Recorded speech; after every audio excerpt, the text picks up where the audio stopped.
What's going on, ladies and gents? Robert Sykes, KetoSavage.com, and welcome to week 5 of the Keto Contest Prep. Getting ahead of myself there. All right, so a lot of changes have happened this week. I'm excited to dive into them, so let's do just that. First of all, I want to talk about what my macros were set as. So they were set for the week, starting week 5, at 190 grams of fat, 170 grams of protein, and 15 grams of total carbs. That breaks down to about 69.5% of my calories coming from fat. If you recall, my protein was down pretty low towards the tail end of the contest prep. So as soon as the show was over, I ramped up protein to basically a 1-to-1 ratio of lean, 1 gram per pound of lean mass. So I bumped that up to about 150 grams of protein a day. So that's a good move. I would recommend doing that. I would encourage people to do that. I don't ever encourage low protein for a long period of time. I feel like you can benefit from the low protein during the tail end of a prep when you're really trying to lean out. But as soon as that prep's over, go ahead and bump that up to at least a 1-to-1 of 1 gram of protein per pound of lean mass. However, since I've gone through 5 weeks of post-show reverse dieting, I've continually ramped up that protein, and it was 170 grams starting week 5 of the contest prep, or week 5 of the reverse diet, which for me is a pretty low fat ratio. Like, I'm below 70% of my calories coming from fat. And as such, I started to notice some of the adverse effects that come with that very low fat ratio, namely of which being I just felt more lethargic. I didn't have the mental clarity that I strive for and generally associate with a ketogenic diet. I just felt a little foggy upon waking.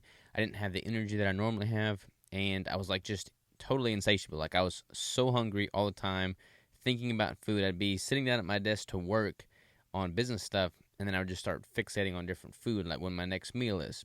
And that's not what you want. That's not what I would like about keto. I like keto because I don't have to fixate on the food. So on Monday, after having those macros, I'm like, this has got to change. I knew I was needing something, so I just had a keto brick, which is obviously very high fat. And I didn't want to, breach my 2 consecutive refeed days by having that keto brick on top of my refeed day. So I basically turned Monday into a refeed day. And I just ate, clean sources of like freeze-dried meats and fat sources. And I made Tuesday a refeed day. And then I changed my macros for the entire week based off of what my body's feedback was telling me. So because I felt so lethargic and just not having the energy and the clarity that I was looking for, I switched my macros to 200 grams of fat, 135 grams of protein, and 15 grams of total carbs. That basically made my fat ratio 75% of my calories coming from fat. The total calorie count stayed about the same, right around 2450 if I remember correctly, but I basically just shifted the ratio of where those calories were coming from. Instantly felt better, had much more energy, was able to get a better night's sleep. I had more focus throughout the day. I wasn't fixating on food. I wasn't just craving food. I wasn't thinking about my next meal. So 135 grams of protein is obviously not very much, especially in the context of a reverse diet when my goal should be ramping calories and macronutrients up. However, because I've been eating more food overall, because I have the 2 consecutive refeed days in which I've been hitting 250, even 350 plus grams of protein, I'm not really worried about being at a negative, protein intake or being at too low of a protein intake.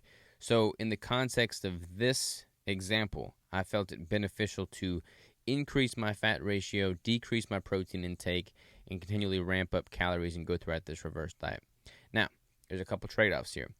I had more energy. I'm going to continue to ramp up my protein, but I'm going to do so at this higher fat ratio. So like now, for next week going into week 6, I'm starting at 135 grams of protein, then I bumped that up to 140 grams of protein, and I bumped the fat up as well. So I'm continually rising both protein and fat, but I kind of gave myself a shift mid-reverse diet to have a better fat ratio or a higher fat ratio just to feel and perform better overall. Because it's not worth it if you feel terrible going throughout the reverse diet. Again, I would recommend ramping up protein initially as you're coming out of the contest prep, but then as you get about halfway through the reverse diet, you may need to readjust your macronutrients accordingly. I'm going to dub this the reverse protein threshold, because if you can recall, when you first started the contest prep, doing this protocol, you hit a protein threshold. You start titrating protein down from there. Now going into the reverse diet, I've hit a protein threshold, so I bumped the protein down and the fat up, and I'm going to continue to increase protein, but I'm going to do so in the context of the higher fat ratio overall. And as such, I've noticeably felt better, performed better, and I'm just excited about the next coming weeks instead of being just constantly thinking about food and just unsatisfied. So that's good news. Because I've decreased my protein and my overall volume of food is less, I've decided to increase Miracle Noodles, Miracle Rice.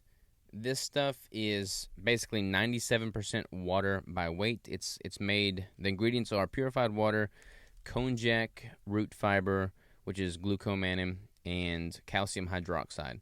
The macros on this are less than 1 gram of total carbohydrates, and then basically 0 calories. Depending on the packaging, it's either marketed as 10 calories or 0 calories.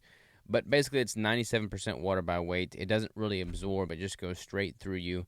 It's water. And I like this because it gives me some volume. I don't recommend using this in the depth of a contest prep when calories are low, nutrients are low, macros are low, because if you have a lot of fiber, it can actually distract from the absorption of the nutrients you are eating. I don't want that to happen right now. However, since I'm doing this reverse diet, the floodgates are open, my psychological hunger is through the roof. I can fill in that volume with this. I'm taking in enough calories and enough nutrients that I'm not worried about a nominal amount, getting less absorbed because of this Miracle Rice. But it's going to give me the volume that my mind is craving to make it through and keep going. A lot of people have trouble just totally binging and going off the rails in a reverse diet. So if you're going to binge on something like this, it's not going to have much of a caloric load, and then you can be strategic with the calories that your body is absorbing. So that's kind of one addition that I've factored in during week 5. Because I've introduced the Miracle Rice, my body weight has increased. So I was like 166, 167, 168 last week. Now I'm averaging around 170 pounds. I'm not really worried about that because I look good, I feel good, I've got vascularity still, I feel more filled out, but it's not like a negative adverse effect filled out. A lot of that is from the water and the bulk and that comes with the fiber in the Miracle Rice. So if I was to just phase the Miracle Rice out, that weight would drop down over the course of a few days. So I'm not really worried about that slight increase in body weight. Plus, like I said, I feel great. This is the point in the reverse diet, especially since I made that fat ratio adjustment, where I feel like this is much more sustainable. I feel good about the way I look. I feel good about the way I feel. I feel good about my gym performance. I'm starting to see an increase in performance there, so that's exciting. And everything is good. Everything is humming along. I feel like I've transitioned to this new phase in the reverse diet where it's sustainable, it's healthy, it's enjoyable. I'm not constantly fixating on food anymore. My performance is good and is improving, and it's, like I said, it's sustainable. It's a lifestyle that I can adhere to, so that's a huge plus. And that's pretty much the main things I want to talk about with this week 5 update. Again, the main point being this reverse diet protein threshold concept that I think is going to be crucial in making the reverse diet even more sustainable from like just a performance and a mental clarity standpoint. And I'll dive into more of this later as I kind of test and tweak with it a little bit more. But that's all I got to say for week 5. The reverse diet, or the vlog portion of week 5 with my refeeds, I didn't really take the camera with me because the refeeds fell on my anniversary with Crystal, my 1-year anniversary with her, so I didn't really have the cameras, but I had some amazing shish kebabs that we cooked up, a bunch of organ meat venison burgers that I cooked up, and it was just delicious. So that's what I had. Plus, just like I said, some freeze-dried meat that I had from before, and it's like trail mix nuts and stuff. Pretty simple refeed, nothing crazy. And that concludes week 5, the reverse diet. I will talk to you next week for week 6. Have a good one.